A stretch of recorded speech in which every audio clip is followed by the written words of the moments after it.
Maison Saine, une émission proposée par Murprotec sur Radio Imo. Les amis, bonjour. Merci d'être avec nous pour ce deuxième numéro de Maison Saine que nous avons le plaisir de coproduire avec nos amis de Murprotec. On vous donne les clés de lisibilité justement sur un thème important, la maison saine. On prend soin de vous, prenez soin de vous, c'est normal. Vous prenez également soin de votre maison. Une émission en 3 temps que nous sommes ravis de proposer avec justement Murprotec, leader européen du diagnostic et des traitements définitifs de l'humidité pour l'amélioration de la qualité de l'air intérieur. Tout un programme. Aujourd'hui, on va faire un focus destiné aux gestionnaires de bâtiments publics notamment et de logements collectifs. On va parler ensemble du lien entre la qualité de l'air intérieur et votre santé sur les bâtiments publics, mais aussi de son importance pour le logement. Un numéro spécial pour les collectivités, établissements recevant du public, les grands bailleurs et notamment les bailleurs sociaux. On a un vrai sujet d'ailleurs sur le logement social et vous allez voir, il y a beaucoup de choses à dire. On verra d'ailleurs une première table ronde, les amis, en quoi le bâtiment est sain et quels sont les enjeux majeurs pour les investisseurs et la qualité de vie. On expliquera ensuite la qualité de l'air dans les logements. Qu'est-ce que ça veut dire ? Mieux respirer chez soi. Tous ces sujets, on va les décrypter avec nos experts, qu'ils soient spécialistes de la santé, professionnels de l'immobilier ou même élus de la nation. Un magnifique casting nous attend pour le deuxième numéro de cette coproduction Radio Imo et Murprotec. On est également ravis d'annoncer le lancement de Murprotec avec Murprotec et Maison Saine en Suisse, où Murprotec est très fortement implanté maintenant depuis 5 ans. Un de nos invités est d'ailleurs un expert de la santé publique en Suisse. C'est le professeur Antoine Flahault qu'on va recevoir tout à l'heure. Eh bien écoutez, l'émission numéro 2 Maison Saine, c'est parti. Bonjour Gary Ordener. Bonjour Sylvain Lévy. Comment ça va ? Très bien, impeccable. Alors, Gary Ordener, vous êtes directeur général de Murprotec. Je démarre toujours cette émission avec vous, c'est très important. Je l'ai dit en intro, pourquoi l'humidité est encore sous-estimée dans les bâtiments publics alors qu'elle a des conséquences qui sont vraiment visibles sur l'esthétique des bâtiments, sur la solidité par exemple du bâtiment, mais c'est vrai, il faut le reconnaître, invisible sur la santé. Effectivement, parce que les pathologies du bâtiment sont des phénomènes souvent méconnus, même par les professionnels. Je vous donne un exemple, Sylvain. Dans les études d'un architecte, qui durent en gros 7 ans, le cursus, on ne parle que quelques heures d'humidité. Donc vous voyez, sur un professionnel du bâtiment, un architecte, l'humidité dans le cursus de 7 ans représente que quelques heures. D'ailleurs, quand on rencontre, nous, les professionnels du bâtiment, ils nous le disent souvent, d'accord, qu'ils ne sont pas suffisamment formés aux risques liés à l'humidité. Et ça a des conséquences parce que du coup, on minimise, d'accord, le risque, puisqu'on considère que la moisissure, c'est un problème esthétique, ou on normalise le problème. Les bâtiments sont anciens, donc ils sont humides, ah oui, c'est donc normal. Il y a de la moisissure, donc c'est normal. Je vois très bien, je vois très bien. On se dit, voilà... c'est normal. C'est normal, attends, voilà. Ah oui, le bâtiment, il est vieux, c'est normal. Ouais, c'est clair. Et c'est donc clair. ça bouge pas. C'est clair. Jusqu'à ce qu'il se passe quelque chose. Alors justement, quel lien direct on peut faire entre l'humidité excessive et la pollution de l'air dans les établissements notamment qui reçoivent du public ou les logements collectifs, tout simplement? Oui. Alors, il faut déjà partir du principe que l'humidité est un polluant physique de l'air. Mais surtout, c'est qu'il favorise et il développe les moisissures, également, d'accord, les acariens, qui, eux, sont des polluants biologiques majeurs de la qualité de l'air. Donc en fait, d'ailleurs, il y a une enquête qui s'appelle le CNL2 qui vient d'être rendue publique, qui relève bien tous ces problématiques liées à la qualité de l'air intérieur. D'ailleurs, dans cette enquête, vous pouvez la consulter, là, elle est diffusée sur Internet. On voit d'ailleurs que ça m'a surpris, en France, 1 logement sur 2, parce qu'on parle beaucoup de VMC. La VMC, d'accord, ne fonctionne pas. VMC, ventilation mécanique contrôlée. Ne fonctionne pas, d'accord, ou n'est pas adapté au logement. Donc il y a un réel problème.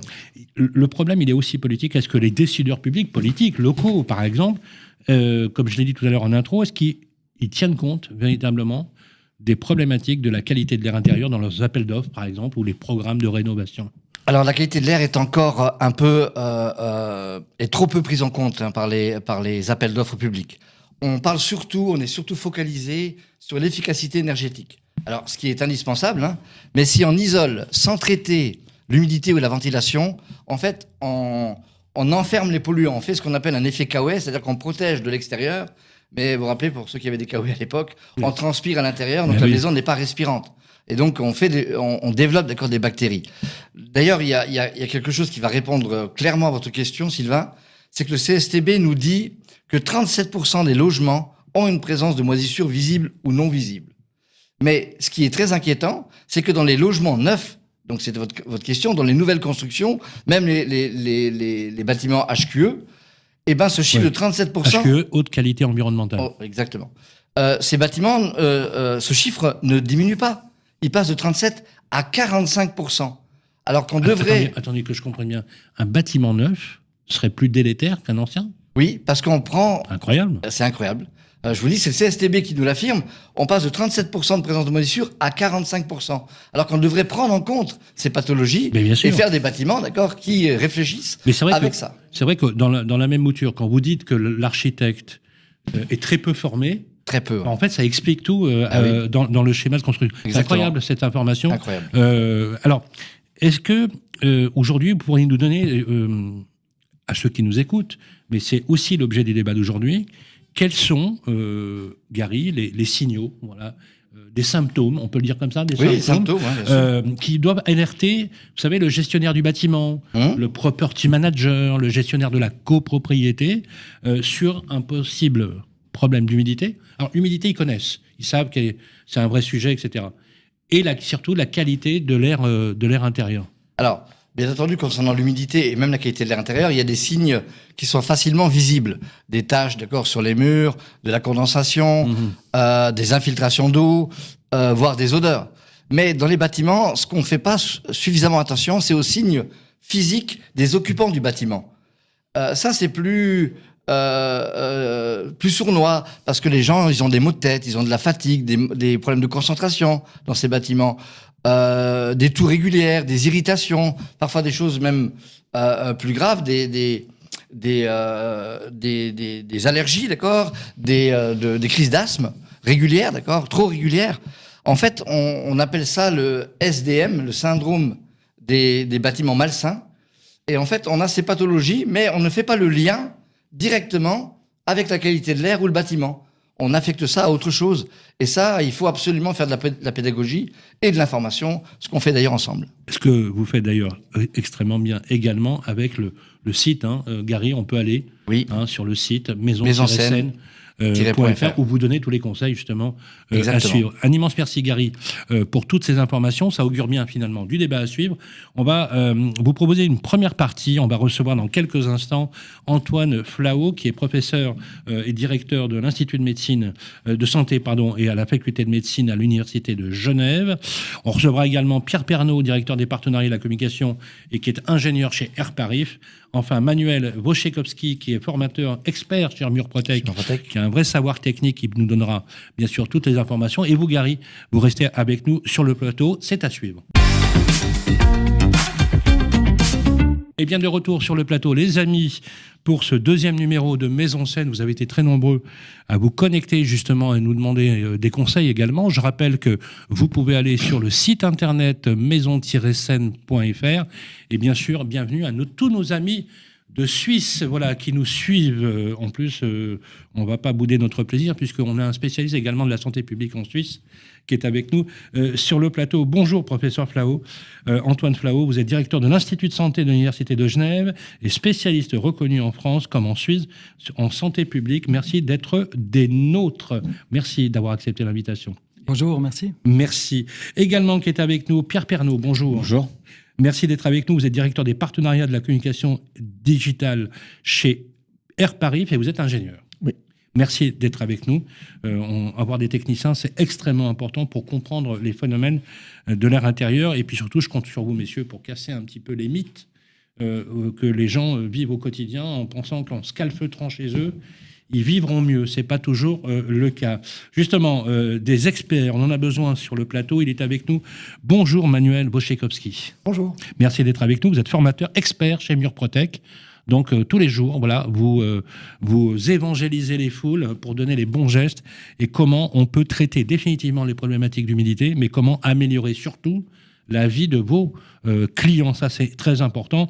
Merci Gary Ordener, directeur général chez Murprotec France et Suisse, d'être resté avec nous sur le plateau. Bâtiment sain, qualité de vie, un enjeu majeur pour les collectivités locales, ce qu'on appelle les ERP, établissements qui reçoivent du public, et également les investisseurs. Et c'est vrai, c'est intéressant d'ailleurs, quand on est chez soi, qu'on a possédé sa maison, qu'on l'a construite, qu'on a même épargné 25-30 ans pour se l'acheter, c'est pas neutre du tout de parler de ce bâtiment sous un autre prisme que celui du vecteur de la santé, professeur Plao. C'est un vrai sujet. Moi, j'ai envie de vous poser une question, vraiment une première question importante.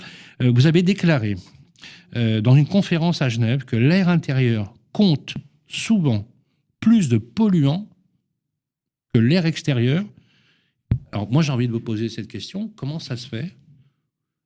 Moi, de l'extérieur, qui suis vraiment le citoyen très ordinaire, que ce soit si peu connu. Oui, en fait, quand on pense pollution de l'air, je pense qu'on pense essentiellement à la pollution atmosphérique.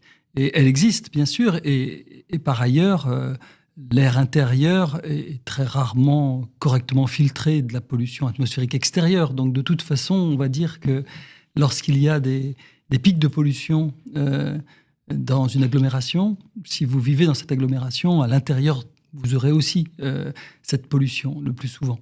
Mais en plus de cela, il y a beaucoup de composants, que ce soit mobilier, que ce soit les produits parfois d'entretien. Pendant la vague de Covid, on a remarqué par exemple que tous ces alcools et solutés que l'on utilisait pour se laver les mains ou pour laver les surfaces étaient aussi vaporisés, étaient aussi dans l'air intérieur et représentaient une pollution.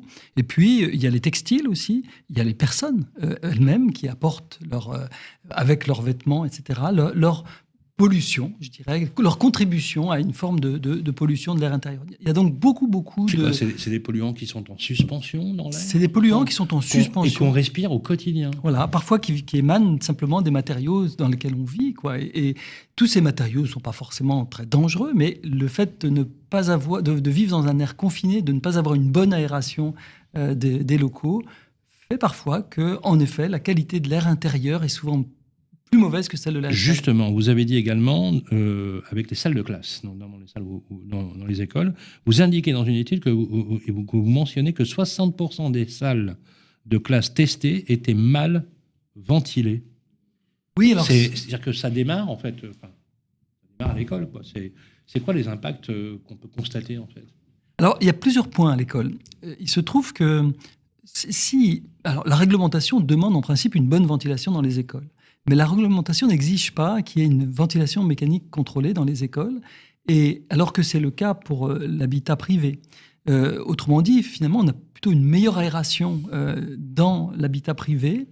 La VMC n'est pas obligatoire dans les écoles. Non, et en fait, 70% des écoles n'ont pas de VMC aujourd'hui. Alors quand elles sont de création nouvelle, moderne, bien sûr, la VMC est présente, mais dans la plupart des écoles qui sont assez vétustes, on vit dans une atmosphère qui n'est pas bien ventilée, premièrement. Et deuxièmement, on y est longtemps. Les enfants à l'école primaire, à la crèche, à l'école primaire, restent des heures durant, de façon assez bondée, dans des atmosphères avec une assez grande promiscuité et très mal ventilée. Et donc, c'est le lieu de toutes les émergences épidémiques de maladies respiratoires. Vous me demandiez quelques exemples. Les maladies respiratoires, je ne parle pas que du Covid. La grippe, le virus respiratoire syncytial, mais aussi la coqueluche, la varicelle, la rougeole, tout cela s'attrape à l'école de façon très privilégiée et très favorisée par ce fait que l'on vit dans cette atmosphère pour bien comprendre, professeur, si par exemple on améliorait la qualité de l'air dans les écoles, est-ce qu'on réduirait le facteur, par exemple, de contamination, la grippe, la rougeole, la varicelle ? Est-ce qu'il y aurait un facteur collatéral, des conséquences très positives sur ces établissements ? Parce que je prends les crèches également ou les écoles, sont des foyers parfois infectieux que les enfants ramènent à la maison. Ramènent dans la communauté, et parfois malheureusement dans les EHPAD où ça peut faire encore plus de dégâts. Oui. Alors, votre question elle est intéressante parce qu'on peut presque la transposer un siècle auparavant vis-à-vis de l'eau. Vous savez, il y a un siècle, disons que dans tout le 19e siècle, il y avait beaucoup de choléra dans nos villes, à Paris, à Londres.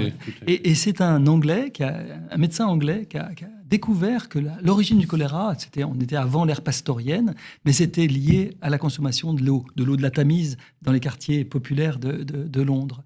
l'eau de la Tamise contaminée. Ou de la Seine à Paris, par exemple. Et quelqu'un comme vous aurait posé une question, mais vous pensez que si on mettait de l'eau potable dans toutes les habitations, on pourrait peut-être régler le problème du choléra? Ben oui. Vous pouvez remarquer et constater qu'il n'y a plus d'épidémie de choléra dans nos villes.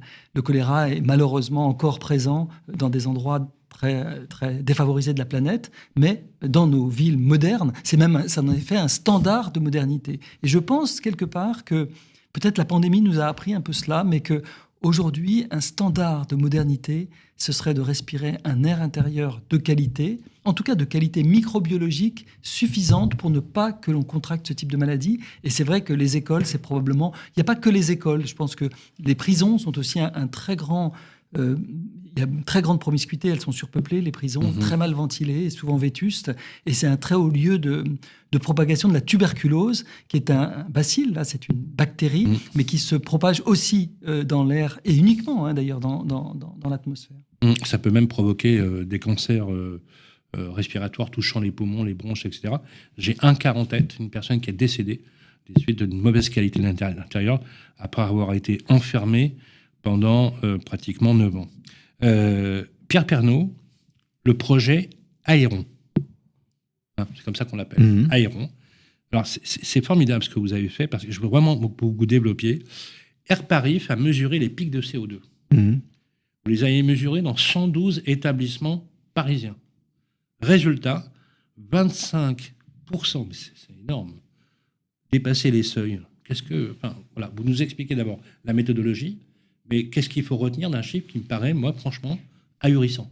Alors, c'est un projet qui a été mené avec la ville de Paris en 2021 et au printemps 2021, donc à la sortie de la première vague du Covid. Et le but du projet, c'était de s'assurer avant un déploiement massif de l'intérêt des capteurs de CO2 dans les écoles. Alors, en soi, on peut se demander pourquoi on a besoin de s'assurer de cet intérêt-là. Oui. Il y a quand même, vu le nombre d'établissements scolaires dans la ville de Paris, il y a quand même une somme assez importante à mettre en jeu. Donc, c'était un sujet important. Et le sujet premier, c'était de savoir si finalement mettre en place ces capteurs de CO2 allait permettre de faire modifier les pratiques en termes d'aération. Et finalement, quelle est l'interaction entre l'équipe pédagogique et ce capteur. Donc pour ça, on a fait 2 choses. On a équipé des classes de capteurs de CO2. Une partie des classes avait le capteur visible. Donc l'information remontait à l'enseignant ou au personnel de crèche. Et une autre partie des classes n'avait pas l'information visible. C'est-à-dire qu'il n'y a que nous qui récupérons les données du capteur de CO2 pour voir comment finalement l'aération impactait sur les niveaux de CO2 derrière. Et la deuxième chose qu'on a fait, c'est qu'on s'est équipé, dans le cadre de cette expérimentation, d'une équipe de chercheurs en sciences humaines et plus exactement en psychosociologie, pour travailler sur l'interaction finalement humain-capteur et voir comment ils prenaient cette information-là, comment ils la géraient, quelle était leur durée d'engagement envers cette information-là, et pour s'assurer finalement, encore une fois, qu'il y avait bien un intérêt sur l'instrumentation de ces capteurs de CO2.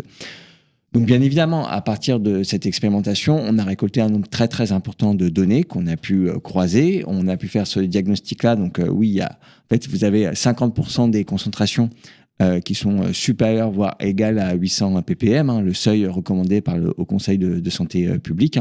Mais au-delà de ces chiffres, ce qui a été très intéressant, c'est les enseignements. Déjà, c'est de voir que finalement, l'aération, ça fonctionne, puisqu'on a des vitesses de décroissance assez importantes, de l'ordre de 20 ppm par minute. Vous voulez dire que avec quelques gestes d'aération, très très vite, on inverse le... Alors, avec quelques gestes d'aération, assez vite, on arrive à refaire descendre les niveaux de CO2 en dessous du seuil de 800 ppm. ppm partie par million. C'est la concentration. Ok.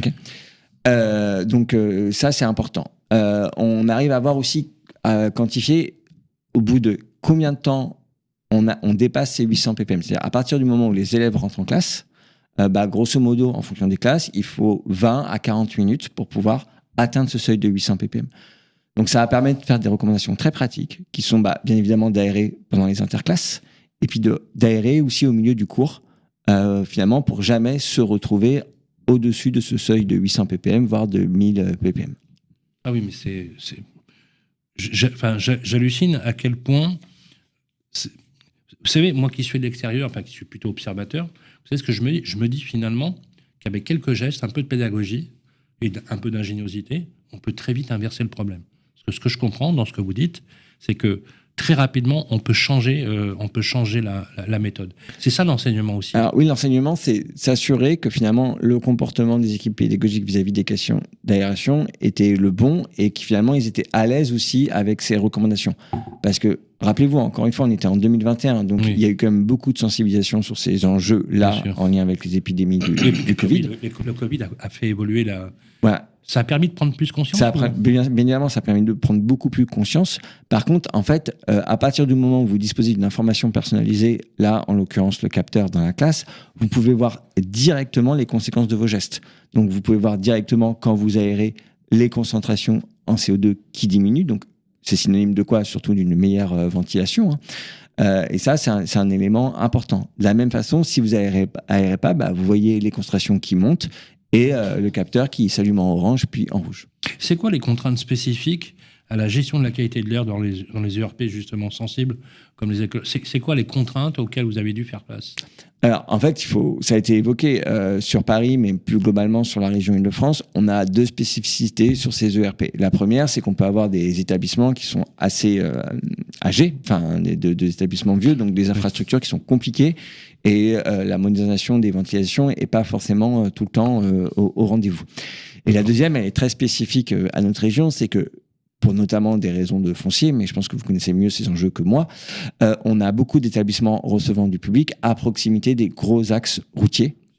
Et donc, une interaction qualité de l'air extérieur, qualité de l'air intérieur, notamment pour des problématiques comme le dioxyde d'azote ou les particules fines PM2,5 qui sont des polluants issus du trafic routier. Comme les infrastructures sportives, par exemple, exactement, qui sont en bord du périph'. Voilà. Donc, on a des vrais enjeux liés à la proximité entre ERP et sources de pollution, donc axe routier important. Et ça, des fois, ça peut aussi amener certaines ambiguïtés, notamment en fait, que les gens continuent à penser à aérer. Alors, si possible, plutôt côté cours que côté rue. Mais en fait, c'est ce que vous disiez en introduction. Il y a des vrais enjeux sur la qualité de l'air intérieur et il faut aérer, même en cas d'épisode de pollution. Il faut aérer. Il faut plutôt aérer lorsque les niveaux sont les moins important en air extérieur. Donc ça, il suffit de se renseigner sur l'application d'AirParif ou le site internet d'AirParif. C'est super, je vous conseille. Voilà, c'est facile. En fonction du type de polluant, ça dépend des créneaux horaires. En été, on va avoir des pics de pollution à l'ozone. Donc là, il va falloir plutôt aérer le matin que l'après-midi ou le soir, où c'est là les niveaux de polluants en ozone sont le plus importants. Et puis en hiver, on va avoir des enjeux de dioxyde d'azote ou de particules fines. Donc là, il faut se décaler en fait des heures de pointe liées au trafic routier pour pouvoir aérer. Vous voyez, c'est génial parce que vos conseils, c'est tout à fait le concept de mise en scène. C'est-à-dire qu'on donne des exemples, là, on ouvre côté cours, parfois, on se connecte à des applications qui sont extrêmement bien faites. Moi, je conseille à tout le monde. En plus, c'est gratuit, on peut avoir l'information sur AirParif parce que voilà, aujourd'hui, il y a un vrai sujet. Gary, vous intervenez vous aussi dans les écoles. Oui, on intervient. Et plus généralement, vous dites-nous quel type de bâtiment de ERP vous appelez.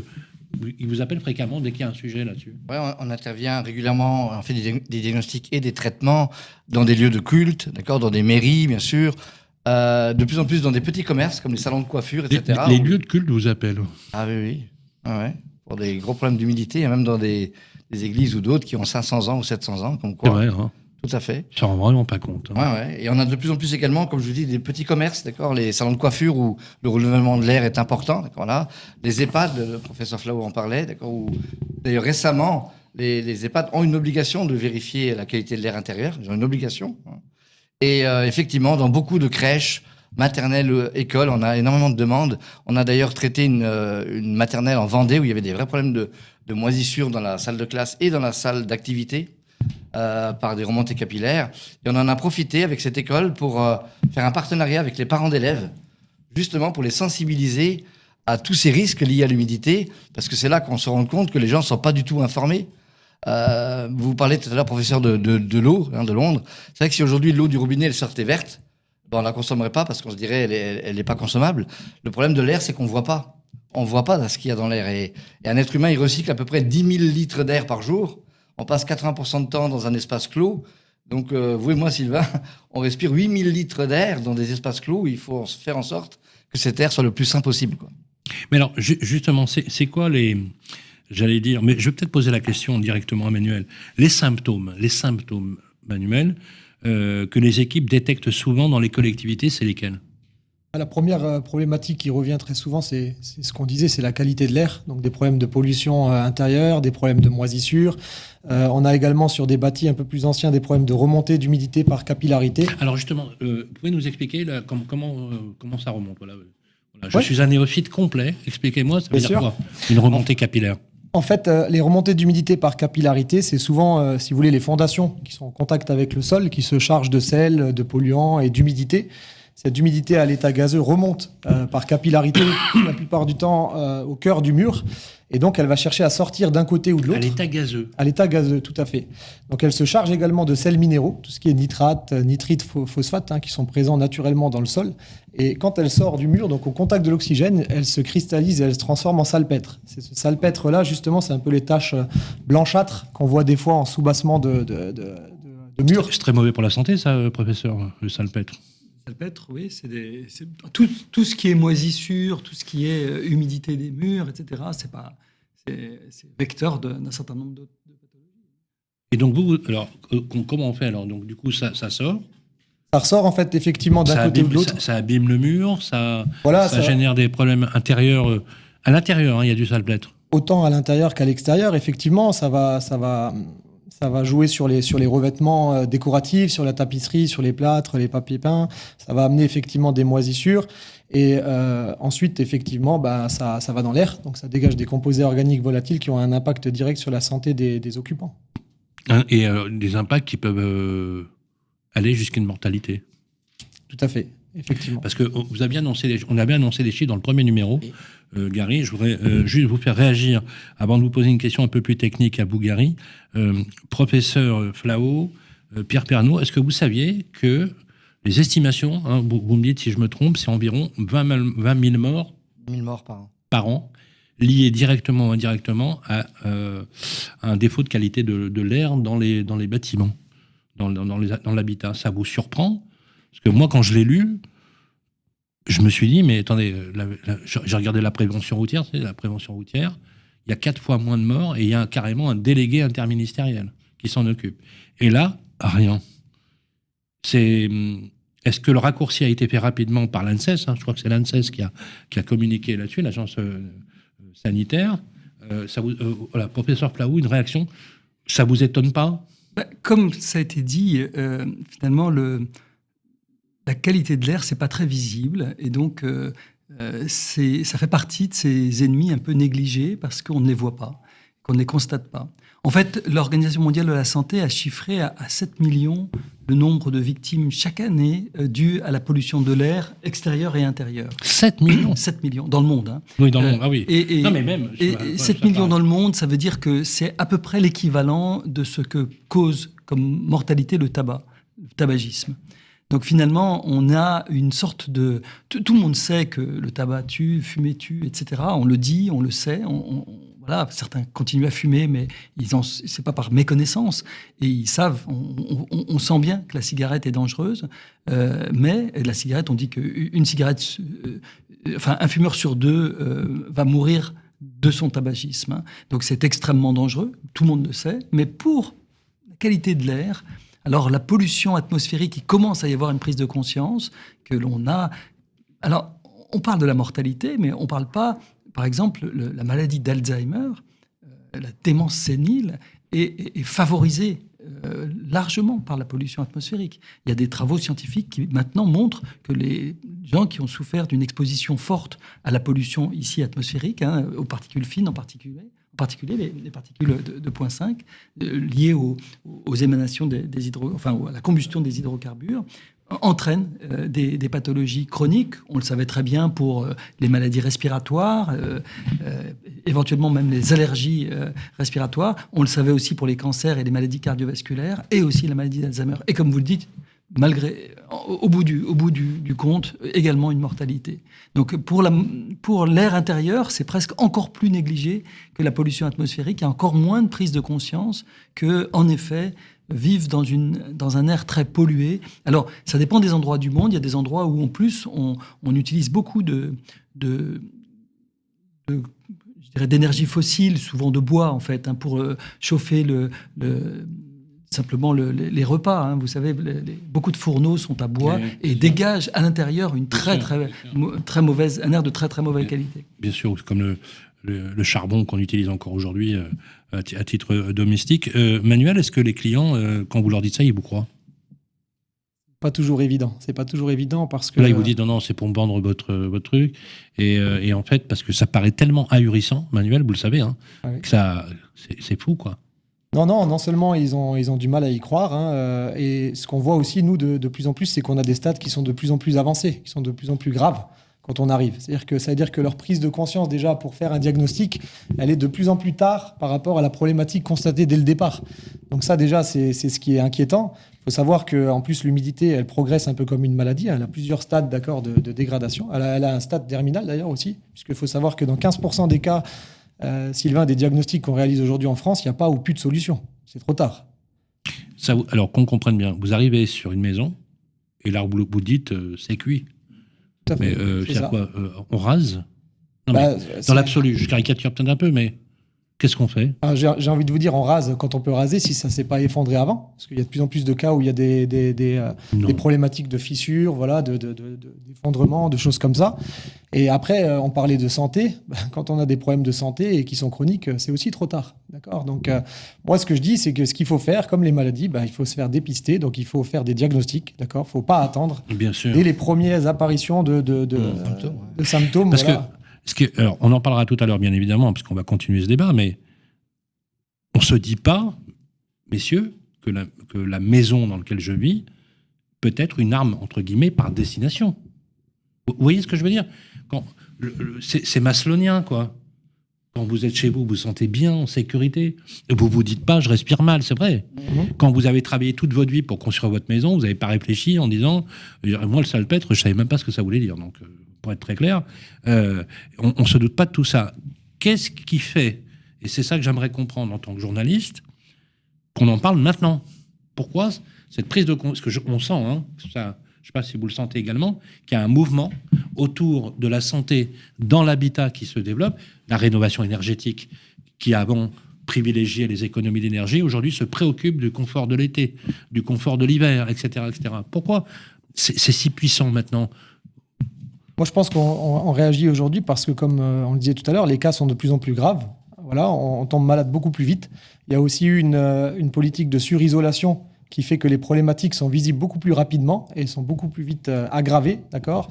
Donc c'est pour ça que les gens aujourd'hui, ils essayent de trouver des solutions, mais ils n'ont pas forcément de réponse. Voilà, ils font des recherches. C'est pour ça que Maison Saine a été mis en place pour prévenir justement et essayer aussi de faire du préventif. Bien sûr. Alors justement, on va bientôt devoir terminer cette première partie d'émission. Je voudrais qu'on se quitte sur des éléments un peu positifs. Voilà. Je vais vous demander à chacun quelles seraient les actions prioritaires qui devraient être faites pour obtenir ce que j'appellerais une maison saine ou un bâtiment sain. Je peux le dire, bâtiment sain. Voilà. Le renouvellement de l'air, piloter, agir, former. Je commence par vous, Pierre Pernaut. Qu'est-ce qu'il faudrait qu'on fasse ? Alors, je ne sais pas si vous avez développé peut-être une charte ou des mesures. Vous l'avez dit tout à l'heure, des choses très très basiques, hyper simples à mettre en place, comme par exemple ventiler côté court, se connecter à l'application pour mesurer, etc. Qu'est-ce que vous conseilleriez à toutes celles et ceux qui nous écoutent, Pierre Pernaut ? Je vais vous répondre en un seul mot, qui est le mot du projet pour lequel vous m'avez fait venir ici, c'est aéron. Mais oui. Est-ce que les conseils pour aérer, je peux les avoir sur l'application Airbarif ? Alors, sur le site web, vous allez retrouver tout ça. L'application, elle est surtout dédiée à la pollution de l'air extérieur, notamment en temps réel, pour avoir la qualité de l'air sur son itinéraire ou à son adresse. Bien sûr. Et donc, de ce fait, ça va être aussi intéressant, comme je vous le disais tout à l'heure, pour voir quand est-ce qu'il est le mieux pour aérer son logement en fonction des niveaux de pollution extérieure. Absolument. Airbarif mesure uniquement sur l'Île-de-France ? Airbarif travaille uniquement en Île-de-France et aussi à l'international, plus sur des volets de qualité de l'air extérieur, mais en fait, vous avez un équivalent d'Airbarif dans chaque région. Généralement, ça s'appelle des Atmo, comme Atmo Auvergne-Rhône-Alpes, dans la région Auvergne-Rhône-Alpes. Donc, on peut très facilement trouver, déjà pour les franciliens, avec Airbarif, la mesure de l'air et puis les conseils pratiques que vous donnez avec ce formidable projet Aéron. Il faut que vous alliez vraiment au bout de ce projet. faut vraiment qu'il y ait mise en œuvre. Et les fonds, croyez-moi, quand ils veulent le faire, ils les trouvent. Donc, pour rénover, parce que ce que vous avez dit est très juste, avec notamment certains bâtiments qui sont carrément obsolètes, il faut le dire. Merci d'être venu sur le plateau. Professeur Flao, Antoine Flao, quelques conseils, voilà, du praticien que vous êtes, pratiques pour toutes celles et ceux qui nous écoutent. J'aurais envie de dire qu'il ne faut pas oublier ce qu'on appelle le gradient social de la qualité de l'air intérieur. C'est-à-dire qu'aujourd'hui, il y a 12 à 14% des Français qui vivent dans des passoires thermiques. C'est à peu près 600 000 logements qui, en priorité, il faudrait inscrire sur la rénovation et l'amélioration de l'habitat, parce que ces passoires thermiques sont des vecteurs de très très grande morbidité et mortalité, vous l'avez souligné tout à l'heure, y compris sur la santé mentale des personnes, et malheureusement affectés d'un très grand gradient social. C'est-à-dire que c'est les segments les plus vulnérables de la société, les moins fortunés, ceux qui ne peuvent pas s'offrir et se permettre de financer ces rénovations, qui vivent dans une sorte de cercle vicieux, et je pense que ça doit être la priorité nationale si on veut sur ce type de problématique. Merci beaucoup, professeur. Manuel, quelques conseils très pratiques. Pour moi, les conseils pratiques, ça va être de former les utilisateurs, c'est-à-dire former les utilisateurs aux conseils de bon sens, effectivement, qu'on connaît. Et moi, je dirais que le mot qu'il faut retenir, c'est diagnostic. C'est-à-dire diagnostiquer ouais. Dès qu'on remarque quelque chose. Vous êtes on va voir son cardiologue pour un problème cardiaque. On va voir un dermatologue pour les problèmes de peau. Eh bien, on va voir Murprotec si on a un sujet de pathologie dans sa maison, comme quand on va chez le médecin. Exactement. Voilà. On devrait vous recommander et prescrire Manuel Wojciechowski sur la sécurité sociale, par exemple. Non, mais je plaisante pas, mais ce que vous faites est vraiment c'est un engagement très, très juste. Gary, quelques conseils? Moi, le conseil, c'est ce qu'on est en train de tous faire. Moi, je vous remercie également tous de participer à cette émission Mise en scène. Parce que Sylvain, vous disiez tout à l'heure, pourquoi avant on n'en parlait pas? J'avais d'ailleurs posé aussi cette question au professeur Flao.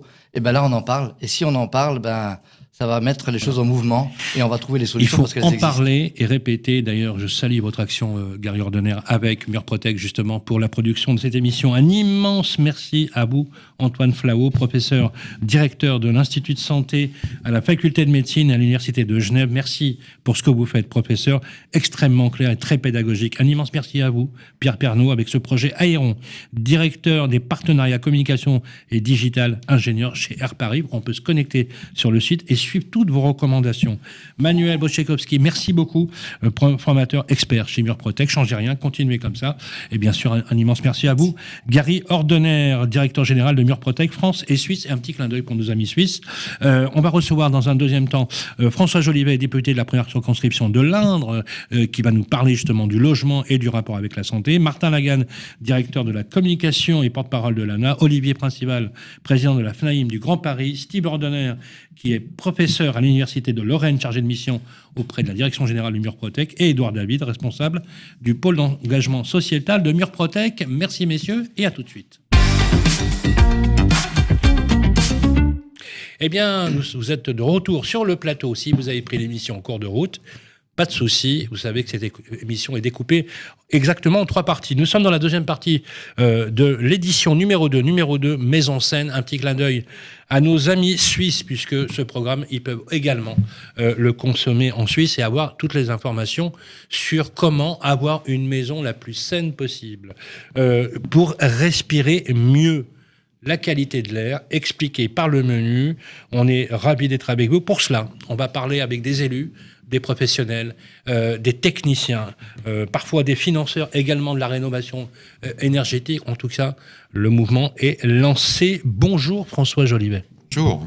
Vous êtes député de la première circonscription d'Indre-et-Loire et vous êtes référent logement chez Horizon.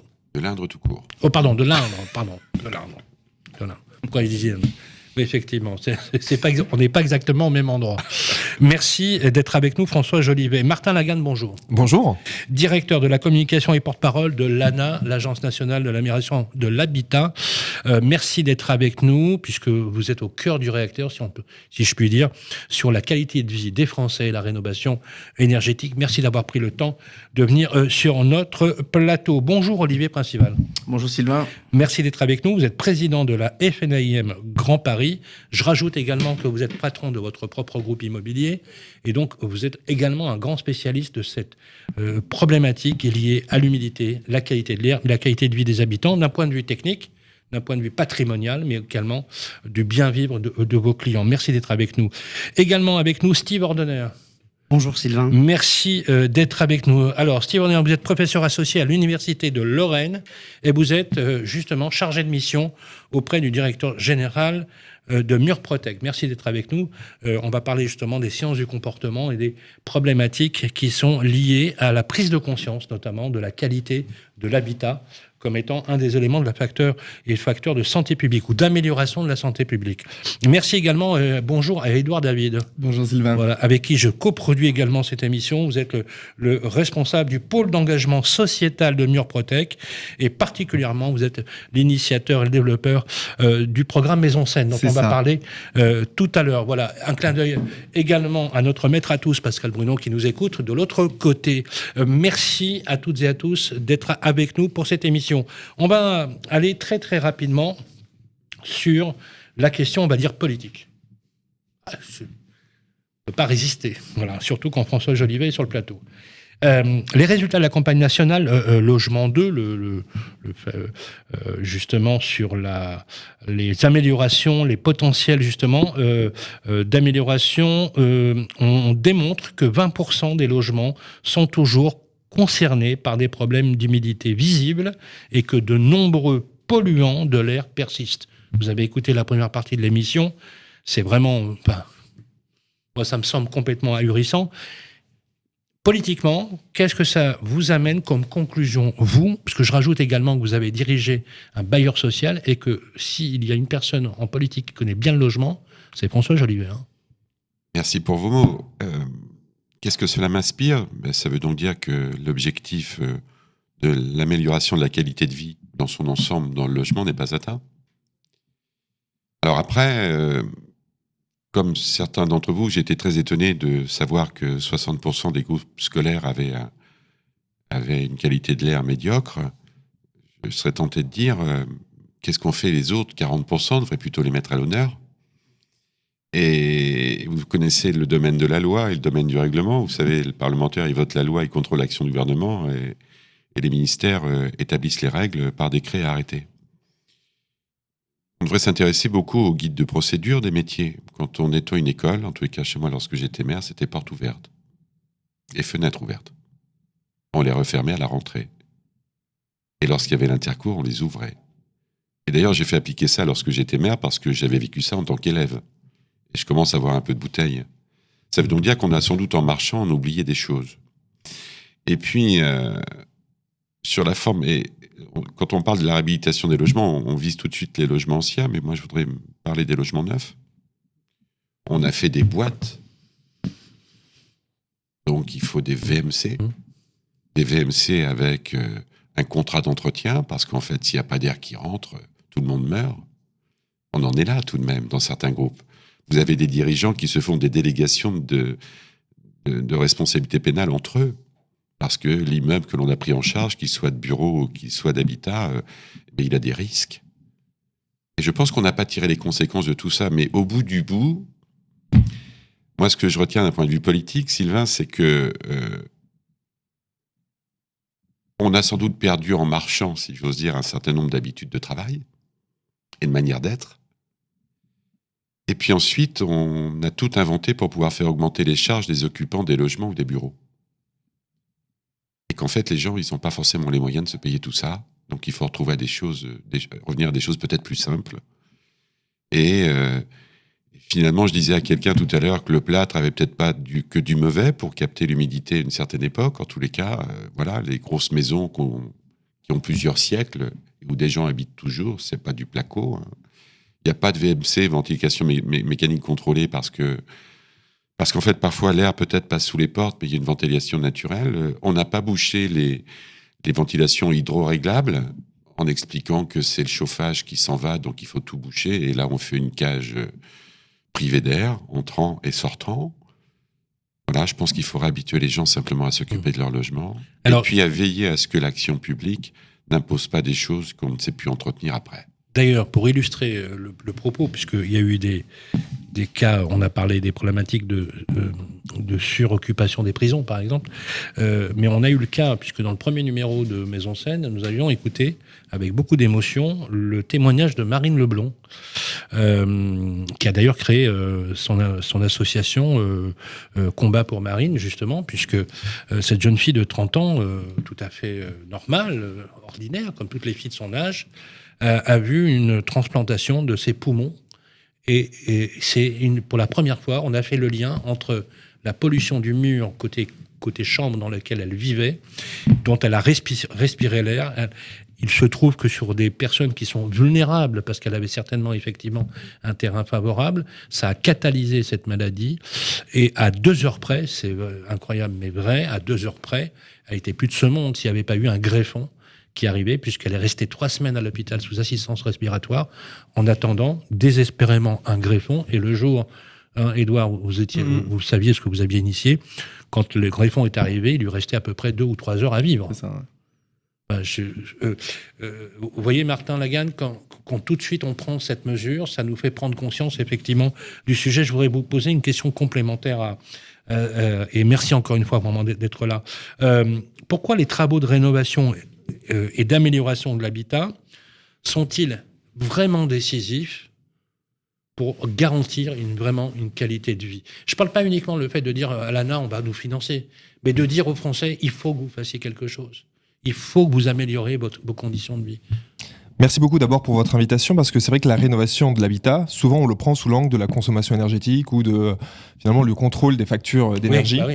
Et on oublie souvent un peu de parler de l'impact de la qualité de l'habitat sur sa qualité de vie et sur sa santé. Et à l'ANA, on finance évidemment la rénovation énergétique, on finance aussi le traitement de l'habitat insalubre. Et quand vous vivez avec votre famille dans un logement indécent, les conséquences sur votre santé, et notamment la santé des plus fragiles et des enfants ou des aînés, elle est vraiment très importante.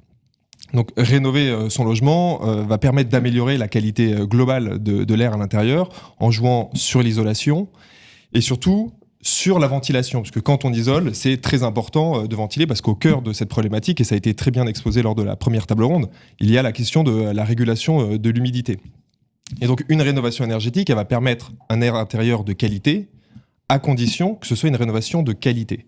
Et donc, pour obtenir des rénovations de qualité, l'accompagnement des ménages, il est essentiel. C'est cet accompagnement que l'on propose avec France Rénov pour avoir finalement des tiers de confiance qui sont indépendants et qui sont des experts techniques qui vont vous permettre de choisir les bons travaux à réaliser. Parce que selon la typologie de logement que vous habitez, vous ne faites pas les mêmes travaux, vous n'utilisez pas les mêmes matériaux. Monsieur le député parlait tout à l'heure de ces maisons avec du plâtre, mais vous en avez aussi avec des enduits chauds, à la chaux. Vous avez dans le Béarn des maisons en galets. Vous les isolez pas de la même façon qu'un pavillon ou une longère en Normandie. Et donc cette expertise technique, elle est essentielle pour obtenir un gain de qualité, au-delà des gains de confort et des impacts sur la facture de chauffage. L'expertise technique des conseillers France Rénov, elle est essentielle pour faire les bons gestes et les bons travaux. Et vous couvrez, il faut le rappeler, l'ensemble du territoire. On couvre évidemment l'ensemble du territoire grâce à l'implication des collectivités locales. Nous avons 600 espaces conseils France Rénov partout en France qui permettent justement un conseil adapté aux spécificités de chaque territoire. Ok, c'est gratuit ? Bien sûr, l'information et le conseil sont gratuits. C'est important, mesdames et messieurs, pour les particuliers. On en parlera d'ailleurs également avec nous tous. Il y a des actions qui sont menées. Merci pour également ce que vous faites. On souhaite bien évidemment la grande pérennité de tout ce que vous faites, vu les incertitudes politiques. Je ne pouvais pas m'empêcher de le dire, mais il faut quand même le dire, puisqu'encore une fois, tout est politique. On va revenir vers vous, si vous voulez bien, François Jolivet et Martin Lagan. Mais je voudrais poser une question au professeur ordinaire. On dit professeur, docteur ? Docteur, ça ira très bien. Docteur ordinaire, vous avez un regard d'expert en sociologie des comportements humains. On l'a vu, le langage du politique, celui qui organise et qui est la locomotive de la rénovation énergétique, puisque comme le dire, malgré toutes ces incertitudes politiques, une des plus belles choses qui été créée dans ce pays, c'est bien l'ANA, puisque vous avez accompagné des milliers, des millions de personnes à améliorer leur habitat, et je peux vous dire que c'est un exemple qui est unique en Europe, pour le dire, puisque voilà, ça clouera le bec à certains de vos acteurs. Mais on voit bien également que le comportement est fondamental. Je sais pas, moi, je sais pas si vous avez entendu, mais j'aurais jamais imaginé qu'il fallait ouvrir côté court. enfin, tu vois, c'est bête, mais me connecter à des applications pour pouvoir faire. Mais on voit bien que le comportement peut être l'un des facteurs décisifs de l'amélioration de la qualité de vie dans l'habitat. Pourquoi il y a des freins comme ça? Le regard du sociologue que vous êtes. Alors, psychosociologue, alors en réalité, on sait globalement depuis les années 60 et les travaux d'Howard Dessett que dans ce type de processus-là, l'être humain a fondamentalement 3 grands facteurs de frein. Le premier, c'est un facteur psychologique. Le deuxième, c'est un facteur socio-culturel. Et le troisième, c'est un facteur situationnel. Alors, lors de la première table ronde, vous en avez parlé. D'ailleurs, la personne qui était là expliquait que lors de l'étude qu'ils ont menée sur les écoles parisiennes, ils ont bien pris en compte ce facteur psychosocial parce que la partie technique est une chose, l'être humain en est une autre. Alors, une fois qu'on a dit ça et qu'on se replonge dans la problématique de la qualité de l'air intérieur et de la moisissure, par exemple, il y a à peu près 7 grandes familles de freins qui sont en cours d'identification et qui... des freins de comportement. Des freins comportementaux, donc oui, c'est tout très à fait. Humain, quoi. Voilà, des freins comportementaux Okay. Et qui nécessitent collectivement, donc là aussi, de pouvoir être levés. Alors, je vais vous en citer, je peux prendre le premier, on en parlait tout à l'heure, et je reviens sur ce que disait monsieur le député. C'est vrai que on a oublié, malheureusement, dans beaucoup de domaines, parfois le bon sens. Mais l'être humain est l'être humain, et la minimisation du risque, la normalisation, le frein organisationnel sont autant de freins techniques à ce que nous soyons en mesure de mieux prendre en compte ces sujets-là. Je tiens à préciser que le cerveau humain, il fabrique la nouveauté avec ses idées du passé. Donc tant qu'on a des idées reçues dans la tête, ça a très bien été dit lors du premier plateau, tant qu'on a des idées reçues dans la tête, on n'arrivera pas à avancer. Et donc, quand ici, on est sur un plateau sur lequel on parle potentiellement d'argent public, potentiellement de structures de locaux collectifs, voilà. Décider, c'est choisir, et choisir, c'est renoncer. Et c'est vrai que tant qu'on décide de faire des cocottes minutes, de surisoler les bâtiments, on n'y arrive pas. Mais dans la tête des gens, c'est ce qui reste. Voilà, c'est ce qui reste. D'accord. Et donc, il faut arriver vraiment à faire un travail pédagogique, ce qu'on est en train de faire ici, pour que petit à petit, psychologiquement, c'est-à-dire à titre individuel, on se rende compte de quels sont les réels dangers de ce fléau, je pense qu'on peut l'appeler ainsi. Deuxièmement, le facteur socio-culturel, quand on va commencer à voir son voisin, quand on va commencer à voir le collègue bailleur ou la communauté de communes engager de véritables démarches en ce sens, ça va nous rassurer, et donc on aura tendance à le faire aussi. Et enfin, troisième, situationnel, c'est d'arriver à anticiper mieux les problèmes, à prévenir mieux les risques, puisque les budgets ne sont pas extensibles. C'est vrai qu'on a souvent tendance, dans notre beau pays, à trouver des coupables. Je pense que si on trouve des solutions, les solutions appelleront du positif, et le positif appellera tout le monde à travailler dans un sens de construction d'une démarche qualité de ce point de vue-là. D'accord. Sébastien, tu nous écoutes? Oui. Et donc, justement, dans ce que vous dites, il y a quelque chose qui me frappe. Je ne sais pas si vous êtes d'accord avec moi. C'est il faut du temps donc, pour imprimer chez les Français des comportements qui les feraient basculer. Martin, est-ce que vous l'observez? Est-ce que depuis la création de l'ANA, on voit qu'il y a un effet de levier, si je peux dire les choses comme ça, qui fait qu'aujourd'hui, on a atteint une vitesse de croisière qui fait que les Français sont convaincus, ça y est. Et c'est pas uniquement le fait qu'on leur donne une prime qui va les inciter, il y a une vraie prise de conscience. Alors, je dis pas que tout le monde a les moyens, attention, mesurons le propos, mais que la prise de conscience sur la qualité de son logement, indépendamment de la valeur, est un facteur clé. Oui, ce qui est sûr, c'est qu'on est en présence d'une politique publique qui a besoin de s'inscrire dans le temps long pour porter tous ses effets. Et donc aujourd'hui, il y a une prise de conscience des ménages autour de l'importance de la rénovation de son habitat, c'est très bien. Et pour maintenir cette confiance et maintenir cette dynamique, on a besoin de leur offrir de la visibilité. Et je voudrais rebondir, on a un message essentiel à leur faire passer, c'est qu'il faut être acteur de son logement. Et donc un projet de rénovation, c'est un projet global qu'il faut préparer en amont, il faut être acteur pendant, et surtout il faut être acteur après la rénovation de son logement, parce qu'on ne vit pas dans un logement rénové comme on vivait avant la rénovation. Donc il y a tout un travail de pédagogie à faire pour les usages, en fait. Comment on vit dans son logement une fois qu'il est rénové. Comment on continue d'aérer son logement. C'est pas parce qu'on a fait une rénovation énergétique que tout d'un coup, il faut laisser les fenêtres fermées parce qu'on pense que le logement s'autorégule. Comment on arrive à faire prendre conscience aux gens de l'importance d'entretenir les systèmes de chauffage, de ventilation qui ont été installés lors de la rénovation. Ça, c'est une vraie, quelque part, une bataille culturelle. C'est quelque chose qui a besoin de s'inscrire dans le temps long avec des messages très clairs à rappeler sur l'importance de prendre soin de son logement. C'est très juste. Je vais revenir vers vous, François Jolivet, mais je voudrais entendre le professionnel que vous êtes, mais aussi le président de la FNAIM du Grand Paris, engagé, dans lequel on a quand même 1/5 de la population française qui vit. Donc ça veut dire que le regard que vous faites dans l'immobilier sur vos métiers, c'est-à-dire la transaction immobilière, la gestion locative, c'est-à-dire pour les parties privatives, mais également le syndic de copropriété, sont des sujets majeurs. Moi, je vous pose cette question, Olivier. Deux choses. En quoi la qualité de l'air intérieur vous sensibilise et j'aimerais avoir un retour de vos clients que vous avez au quotidien, peut-être qu'ils n'en ont pas ou qu'ils se disent que... Et également, ce facteur clé, parce que dès qu'on touche au portefeuille, tout de suite... on touche à l'intimité, que c'est aussi un facteur d'amélioration, de création de la valeur ou de développement de la valeur de son immeuble, de son appartement. Tout d'abord, je pense que le sujet pédagogique est au centre de la discussion. Moi, ça fait l'année prochaine 30 ans que je loge des gens, puisque je fais de la gestion locative, et 100% des locataires que j'ai fait entrer dans les lieux, je dis bien 100%, ont eu un moment d'explication sur les bons usages avec le logement.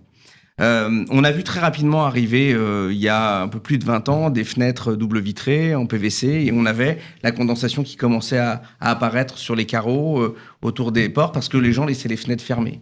Ou lorsqu'on mettait des grilles de ventilation au-dessus des fenêtres, parce que quand vous isolez un logement, il y a besoin de ventiler, les locataires les bouchaient avec du coton ou avec du scotch. Et toutes les pathologies, toutes les pathologies qui arrivent sont liées à des mauvais usages.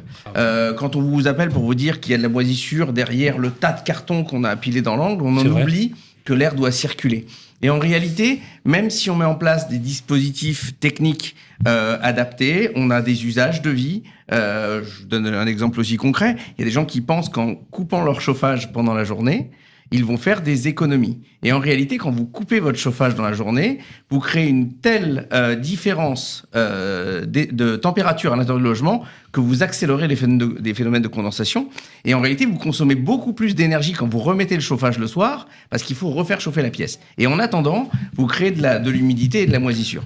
Et en réalité, c'est des trucs tout bêtes. Faut que j'arrête de couper le chauffage. Non, mais c'est des trucs tout matin, bêtes. C'est une erreur absolue. Ouais. C'est des trucs tout bêtes, mais en réalité, quand vous questionnez quelqu'un qui se plaint d'un problème de moisissure ou problème de ventilation, et que vous vérifiez ces points-là, vous pouvez être sûr à 99,9% qu'il y a eu un mauvais usage. Alors bien évidemment, quand vous avez des pièces qui sont mal isolées, semi-enterrées, mal exposées ou avec des infiltrations par l'extérieur, les vous avez des phénomènes on n'y peut rien d'accélération. Voilà. Mais en réalité, on règle la quasi-totalité des problèmes avec les bons usages. Donc ça, je pense que c'est important de le savoir, comme d'ailleurs je trouve qu'un professionnel qui fabrique des fenêtres ou qui installe des fenêtres ne devrait pas se permettre de laisser au client choisir si on met ou pas une grille de ventilation sur la fenêtre. Je veux dire, il y a un moment donné, il y a des normes techniques et on ne devrait pas laisser le choix parce que les principes de... On pense qu'une grille de ventilation, ça va coûter peut-être 50 € de plus à rajouter sur la fenêtre et puis ça va créer du froid. C'est faux, ça va créer des problèmes. Donc je pense qu'il y a toute la chaîne de la conception à l'installation et à l'exploitation qui doit être mobilisée pour éviter ces problématiques. En tout cas, aujourd'hui, je vois qu'on est là tous pour en parler et c'est bien de faire attention. Et ça vaut dans toutes les façons d'exploiter les immeubles. Alors, partie privative, c'est pareil, bien sûr. Parce qu'il y a un vrai sujet au niveau des copropriétés. Alors, dans les parties communes, bien évidemment, il est du rôle de la collectivité de faire en sorte que sur les parties communes, on optimise les usages. Bien évidemment, il y a des problèmes qu'on n'arrivera pas à régler. L'isolation thermique par l'extérieur est un bon sujet. On nous a dit d'ailleurs pendant 20 ans qu'il fallait laisser le point de rosée à l'extérieur, c'est-à-dire le point auquel se forme la condensation, donc il faut le laisser à l'extérieur par l'isolation thermique.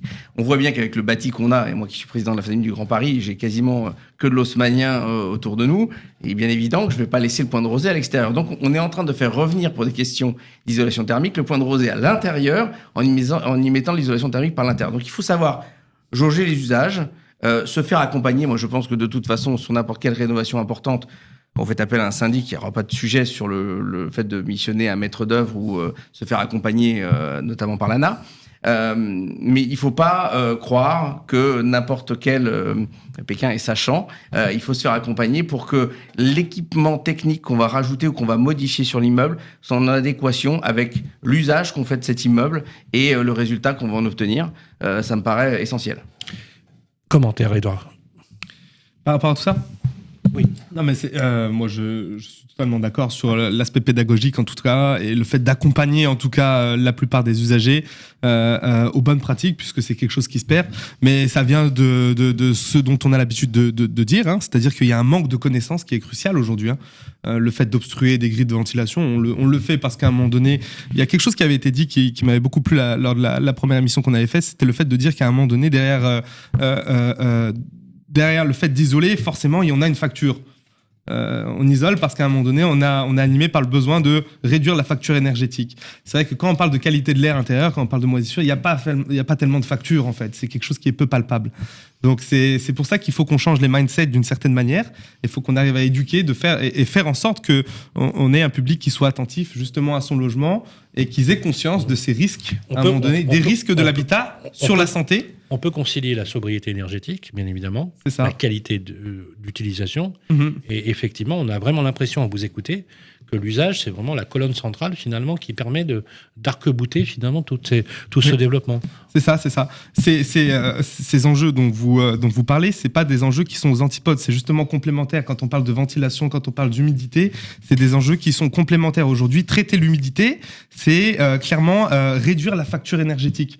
On sait qu'un logement humide, c'est 20% de consommation de chauffage en plus. En plus. Oui. Donc, vous voyez, et en plus de ça, on sait que l'humidité est un facteur dégradant de la qualité de l'air intérieur. Donc, aujourd'hui, clairement, hein, même si c'est pas intuitif, mais traiter l'humidité, c'est réduire les dépenses de chauffage et augmenter, si vous voulez, sa santé. Et si on installe une centrale de traitement de l'air, aujourd'hui, c'est quelque chose qui est actuel, une centrale de traitement de l'air. Qu'est-ce que c'est qu'une centrale permettre une centrale, c'est quoi? C'est une pompe à chaleur? Non. Alors, c'est une centrale de traitement de l'air. C'est clairement un appareil qu'on va venir installer afin d'insuffler un air qui va être préchauffé et préfiltré. L'objectif, c'est une sorte de piston.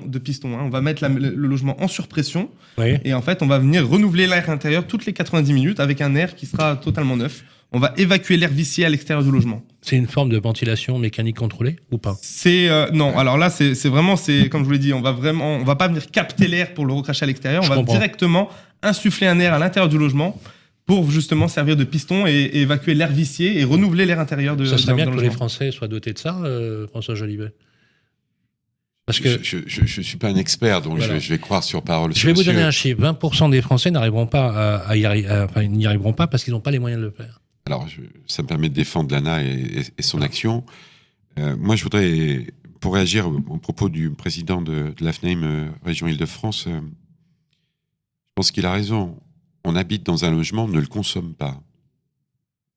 Et donc, quand on habite quelque part, on accepte les règles de fonctionnement de son bâtiment. Et si on habite dans l'Ariège, dans un bâtiment de tel type, ce ne sera pas la même forme d'habiter que dans l'Indre ou dans les Hautes-Alpes.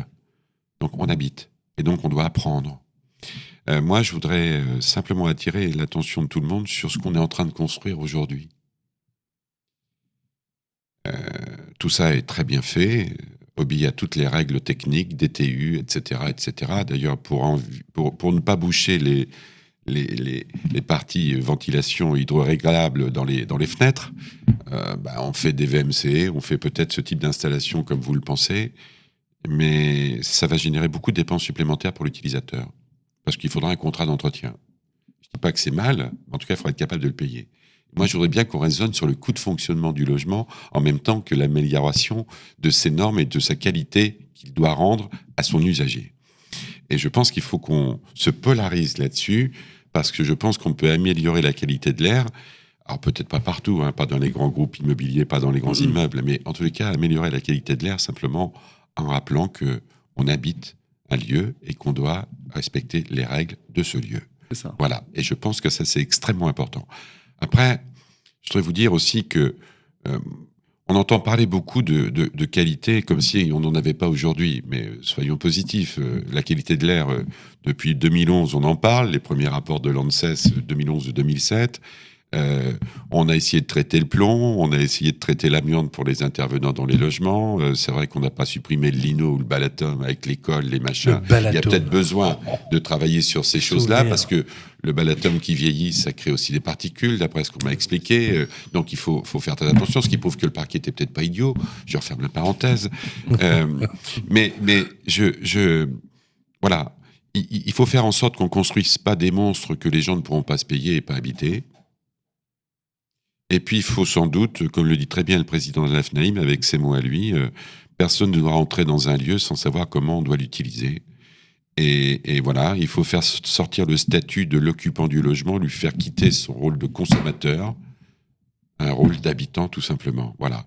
Sinon, tout le reste, tout ce qu'on pourra imaginer, tout ce qu'on pourra dire, sera qu'un serment maquillé par rapport à une réalité que l'on souhaite, mais qui n'arrivera pas. Bien sûr. Il y a une vraie réalité qui est celle de la paupérisation des populations, vous le savez Martin, il y a un vrai sujet. Il y a un vrai sujet, une décorrélation entre le coût des loyers, le prix des loyers, et le revenu, et une décorrélation entre le prix de l'immobilier et les revenus également, alors que le logement est un élément majeur. Je voudrais ajouter, Olivier nous confirmera que justement les organisations professionnelles concourent à la stabilité des prix, à la fluidité, contrairement à l'image qu'on pourrait avoir de l'extérieur.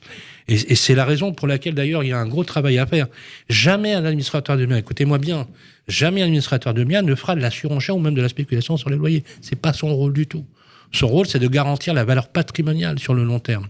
Donc, on a un sujet sur le propriétaire qui pense que son appartement est la 8e merveille du monde et qui peut en tirer un maximum de profit. Néanmoins, on a une population qui a du mal à se loger. Je ne vais pas revenir sur les chiffres. Je sais que vous avez des marges de manœuvre qui sont peut-être limitées, même ne serait-ce que budgétaires, Martin Lagan. Mais quelle est votre analyse de la situation pour essayer d'accompagner le plus possible les populations les plus vulnérables? Alors c'est vrai que dans votre action, vous aidez énormément dans la configuration nouvelle de l'ANA, si je peux m'exprimer ainsi.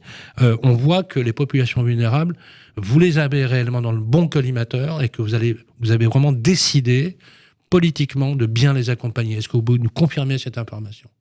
Tout à fait. L'ANA, elle a été créée en 1971, il y a plus de 50 ans, pour accompagner justement la mise à niveau du parc privé, parce qu'on se rendait compte que le parc privé, contrairement à une croyance bien établie, était de moins bonne qualité que le parc social sur lequel il était plus facile d'intervenir. Et donc depuis 50 ans, l'ANA accompagne d'abord les ménages les plus précaires dans leurs projets de travaux et accompagne aussi les collectivités locales dans la mise en place de programmes d'amélioration de l'habitat, parce qu'on sait que notamment dans les centres anciens, vous avez de l'habitat dégradé dans des petites copropriétés sur lesquelles il est très difficile d'intervenir. Et tous ces financements de l'ANA, toute cette ingénierie que l'ANA va financer au service des collectivités, va permettre notamment de remettre à disposition sur le marché des biens confortables, décents, à des prix abordables. Et ça, c'est très important parce que pour ces collectivités-là qui sont aussi en proie à une certaine vacance du logement, l'intervention de l'ANA va permettre de remettre à niveau ces logements privés et va pouvoir relancer une dynamique territoriale avec des logements qui vont rendre le centre ancien attractif et des logements adaptés aussi aux attentes de nos concitoyens aujourd'hui. Donc cette préoccupation des ménages les plus modestes, cet accompagnement, parce que ce sont des ménages qu'il faut accompagner tout au long de leur projet et ça prend du temps, le temps de leur expliquer le projet, de les convaincre de l'utilité d'investir et d'habiter correctement dans leur logement. C'est un accompagnement particulier, c'est un accompagnement que l'ANA finance parce qu'on est convaincu qu'il est important d'intervenir sur ce champ-là. Aujourd'hui, l'incertitude politique, est-ce que vous pouvez nous dire que l'ANA, pour l'instant, ce qui a été déjà déroulé, avec parfois les problématiques de lisibilité qu'on a pu voir récemment, aujourd'hui ça fonctionne, il n'y a pas de souci.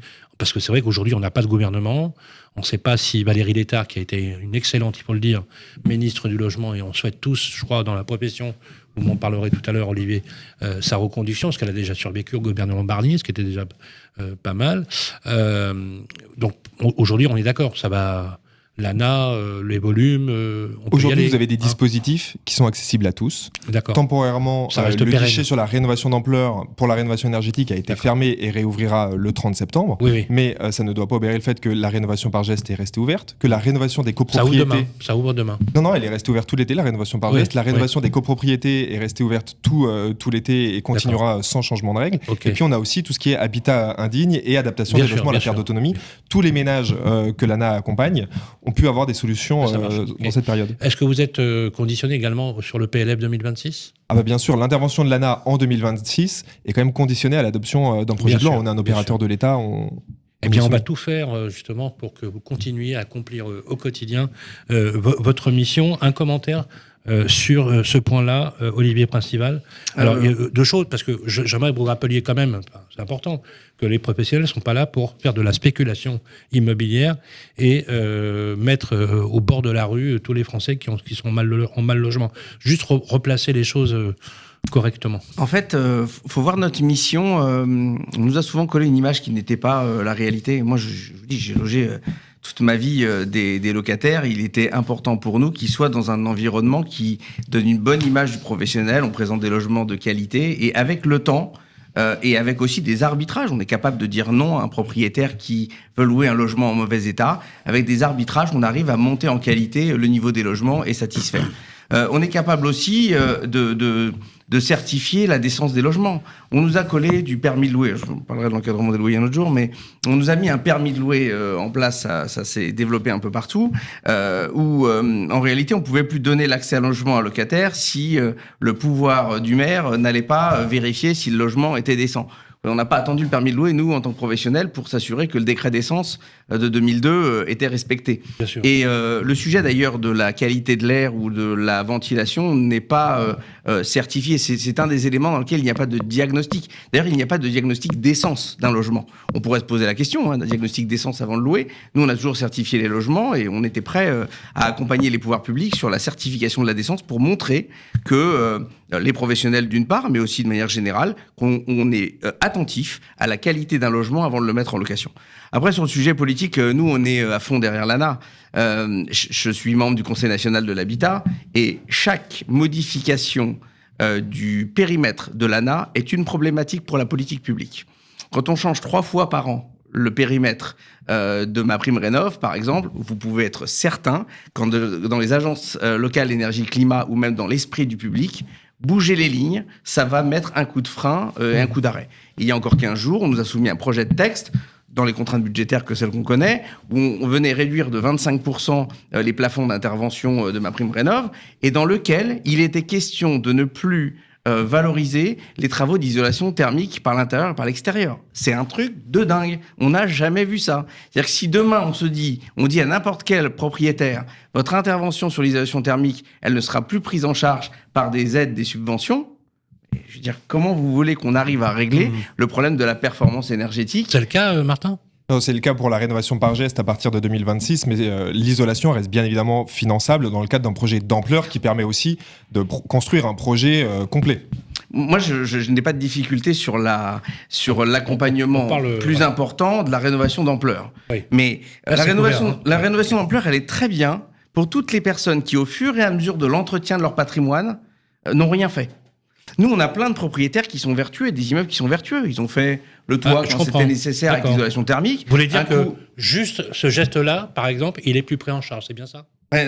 En tout cas, dans les projets de décret... Il sera pris en charge par des financements C2E, donc des certificats d'économie d'énergie, mais il ne rentrera plus dans le périmètre de MaPrimeRénov' par geste. C'est clair. Donc du coup, si on doit faire 35% d'amélioration thermique du bâtiment ou monter de 2 notes, quand vous enlevez cette disposition qui était prise en compte, c'est quand même problématique. Nous, ce qu'on veut dire, c'est qu'à un moment donné, il faut de la lisibilité. Un projet de travaux, ça se claque pas en 3 mois ou en 6 mois avec 2 changements de MaPrimeRénov' dans la même année. À un moment donné, il faut laisser de la visibilité dans le budget national, bien évidemment, et en accompagnant les Français pour que la machine prenne et qu'on n'ait pas des freins ou des coups de stop qu'on a pu connaître cet été pour avancer. Donc ça, je pense que c'est de la pédagogie qui paraît logique en réalité.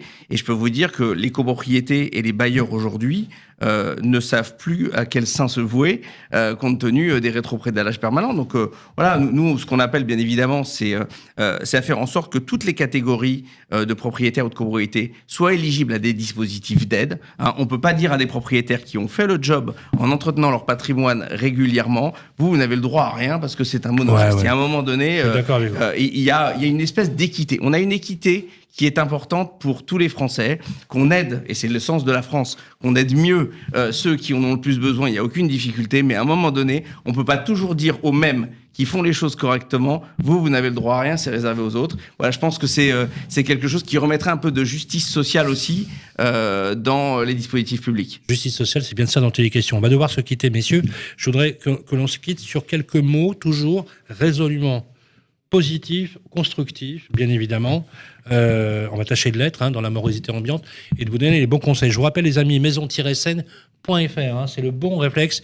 Vous allez voir, c'est formidable. Il y a tous les conseils qui sont donnés. Il y a même des professionnels qui peuvent y aller. Ils trouvent tous les conseils.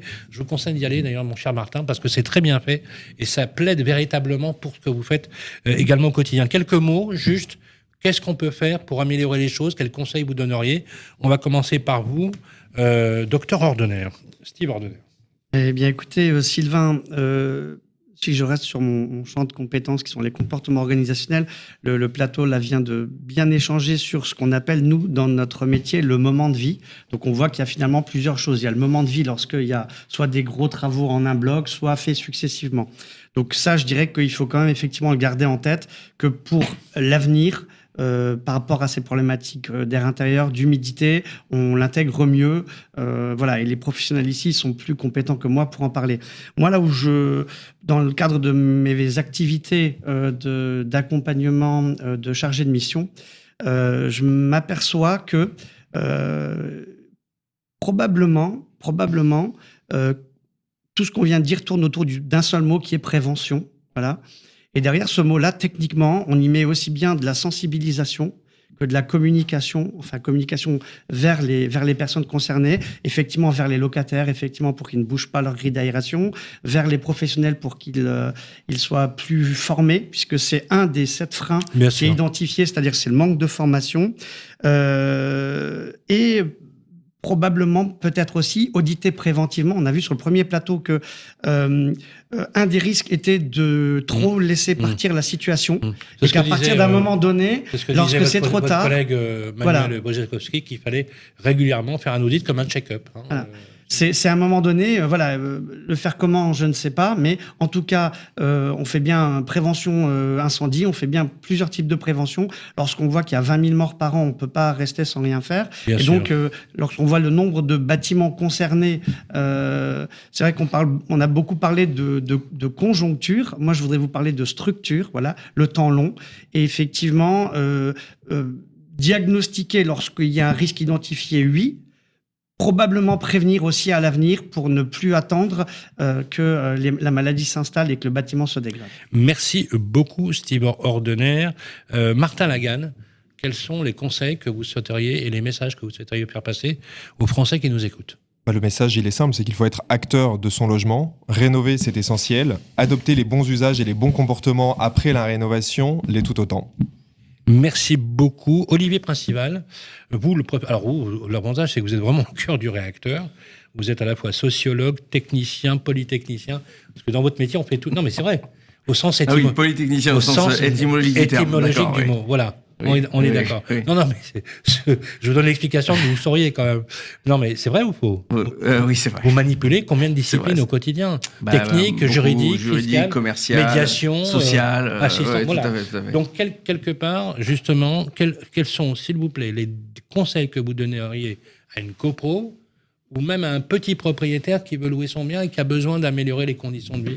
On pourra me dire que je suis corporatiste, mais en réalité, j'ai jamais pris nécessairement la parole sur ce sujet. Faites confiance aux professionnels. Mais bien sûr. Il faut le dire. Je veux dire, chacun son métier. On est capable de bricoler soi-même, mais c'est quand même mieux fait quand c'est fait par un professionnel du bâtiment. Dans l'immobilier, c'est pareil. Faites appel au service d'un professionnel et écoutez les conseils et services des professionnels qui sont formés régulièrement, qui ont ces multi-compétences. Ça nous permettra de toute façon d'arriver à rendre un cercle plus vertueux à cet ensemble. Et je pourrais passer le message aussi au pouvoir politique, mais je sais que le député Jolivet n'a pas ce sujet-là.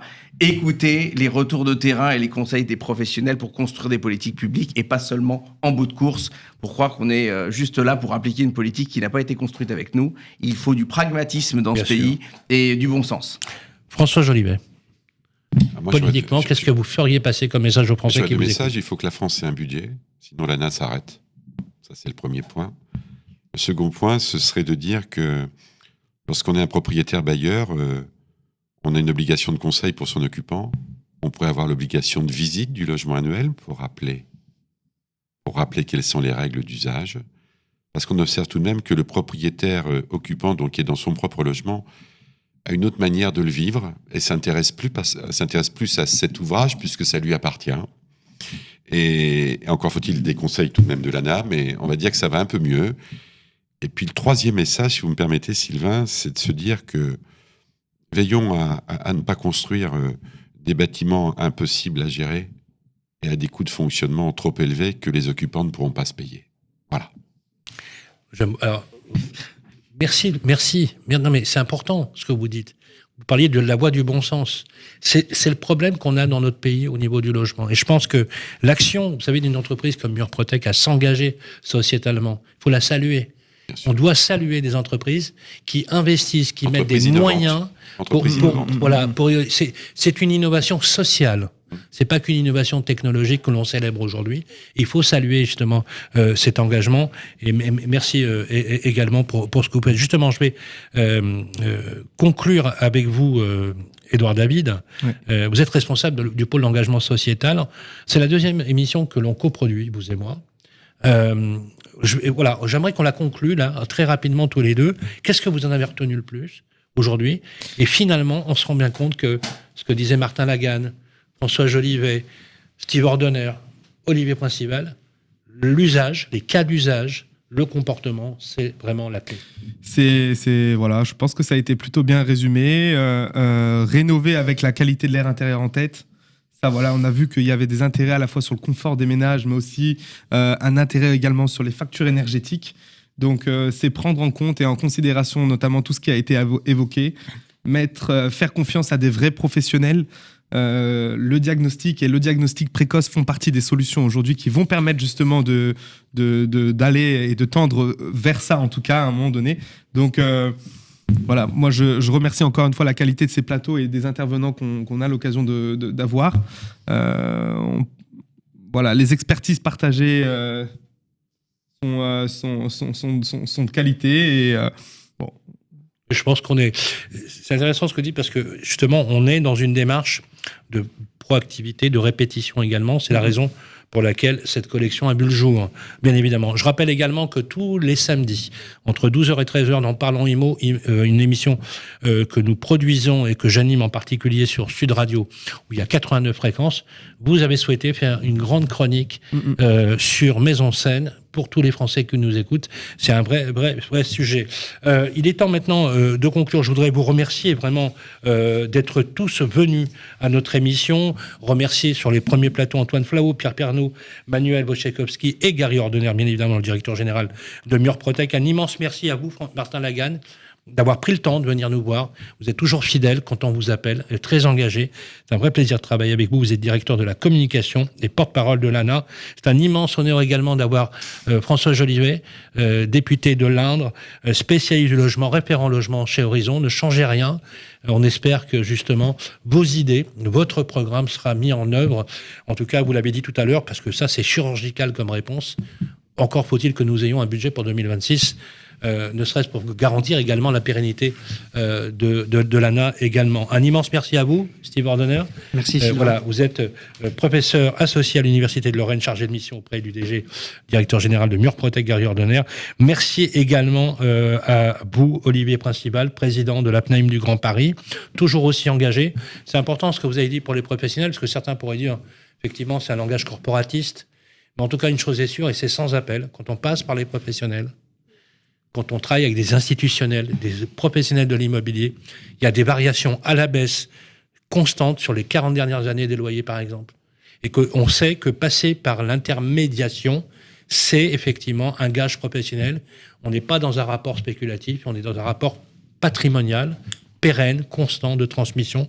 Et je pense que c'est bien de le rappeler, de temps en temps. Merci Sylvain de l'avoir fait pour la profession. Pour clouer le bec à certains détracteurs, parce qu'il ne faut pas se tromper de combat. Le vrai combat, c'est justement d'inciter les petits propriétaires qui se passent des intermédiaires, d'essayer de faire n'importe quoi, on est d'accord, parce que c'est le vrai sujet. Merci à toutes et à tous pour justement cette participation à l'émission. Si vous êtes bien sûr aujourd'hui connectés, comme c'est la plupart des personnes, vous pouvez récupérer cette émission sur le site de Radio Imo, sur l'application de Radio Imo, mais également sur toutes les plateformes d'écoute. On est ravis d'avoir partagé ce moment avec vous. Ce qu'on va retenir, c'est que l'humidité est un ennemi invisible. Et oui, c'est un ennemi invisible, il faut le traiter rapidement. On l'a vu, diagnostiquer, c'est déjà prévenir. Et donc, prévenir, c'est aussi anticiper. Le lien entre le bâti, la santé, la qualité de l'air, elle a été prouvée scientifiquement. Vous le savez, de plus en plus, vous allez mieux dormir, vous allez mieux respirer chez vous, et vous allez voir que ça peut changer également votre vie. Il faut mesurer, bien sûr, il faut diagnostiquer, puis une fois que vous avez trouvé que vous avez de l'humidité, faut agir.